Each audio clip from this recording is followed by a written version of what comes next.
That's what we're focusing on. But also we've been working on disability benefits backlog. We've been working on making sure that we're having clearer chains for getting monies that were in wasted contracts and things like PowerPoint. I'm going to rewind that back to the backlog. This is something that I think rubbed a lot of people the wrong way for the right reason. This is a fact. It's not an opinion. The VA processed the most claims it ever has in the month of February than ever before. Okay, than ever before. So objectively speaking, the new administration is tackling the backlog. That's fact. Okay. Now that number from February was roped in with the FY number. So how the VA does it is halfway through the FY, they'll say, hey, here's how many claims we processed. So FY would be October 2024 into, that would be March 1-ish, 6 months time. Yeah, March 1 of 2025. So there's two admins there, right? You have the Biden administration that attributed to the million claims. It was about 1 million, I want to say 1.2 million. And then you have the Trump administration taking over in January. And in the month of February, the VA did process more VA disability claims than ever before. I just made a video on this, Jason, backlog specifically. And the comments I got were not what I thought they were going to be. And the reason I worded what I said that way for a reason is because I don't care what administration's in place. If more claims are being processed, that's a good thing. That's a good thing. And a lot of comments from veterans were really slamming the administration for A, B, C, D, E, F, G, but totally ignoring the fact that more claims have been processed. I think that's just a hard pill to swallow for some people. Is right. The VA is going to do VA things if the orange man is in office, right? Like that's such a stupid statement. They're going to do VA things, and all veterans should want the VA to do VA things. And I don't know how else to say it. It's crystal clear to me. And look, here's my idea on this stuff.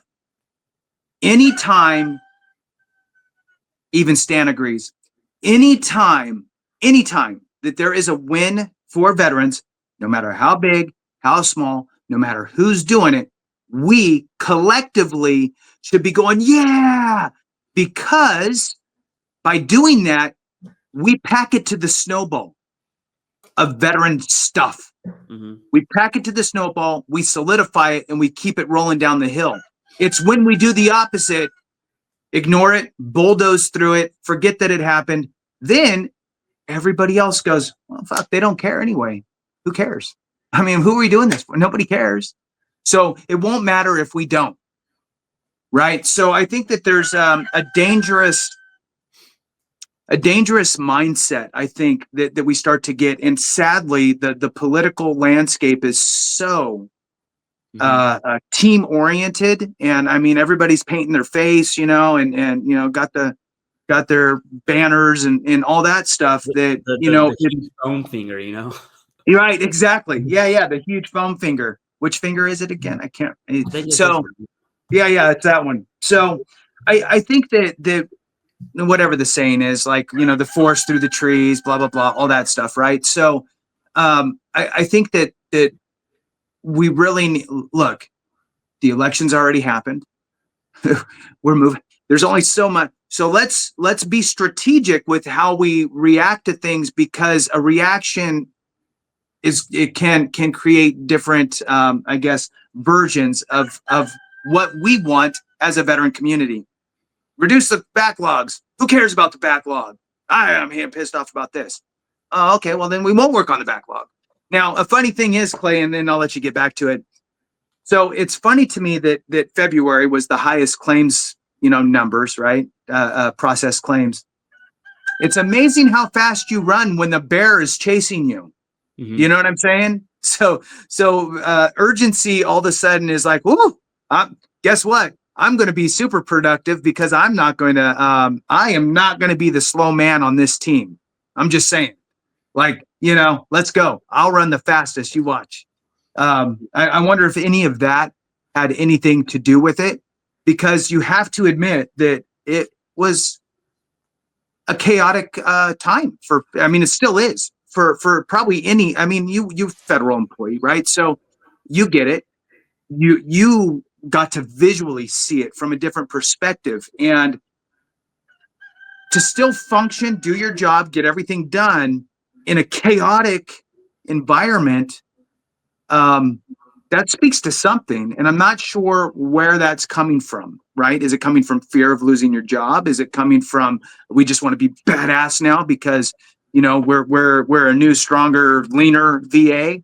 What are your thoughts on that before we jump back into it, just from the government perspective? Yeah, so from a federal employee perspective, so I was a federal employee. I have since quit my job. I was not fired or laid off. I want to make that very clear. Okay, I quit because I'm awesome, anyways, and very blessed. Now, I assume you're talking about the firings would light a fire under people's bums, so to speak, to process claims. Absolutely.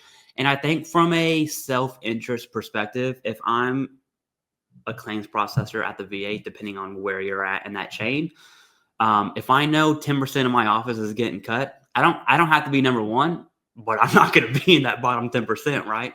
And so maybe that led to higher claims processing in February, or it could be very well, and this is, if I'm going to gamble on this, this is where my money would be on. This is going to be super political, but from a political perspective, if I want a big win, I'm VA Secretary Doug Collins. Hey, VSRs, you will process this many claims right now. You know, overtime mandatory, and he has the power to do that. I'd be curious to see if anyone could comment below if they have any insight on that. But I wouldn't. Let me put it this way: when I was a federal employee and we had to meet deadlines, that means coming in Saturday and Sunday, right? And of course, you get overtime for that. You get some leave. You definitely, the federal employee benefits for overtime are awesome. So you're definitely getting compensated for that. But I wouldn't put it past the admin to be like, hey, we need a big win this February. So everyone's doing 80-hour weeks, right? Right. That's my guess. I don't know that for sure, but that's right. Right. This is the number. Yeah. This is the number we need to hit, divided by this many processors. All right, there you go. There's your number. Get it done or you're fired. Yeah. All right, perfect. All right. Yeah.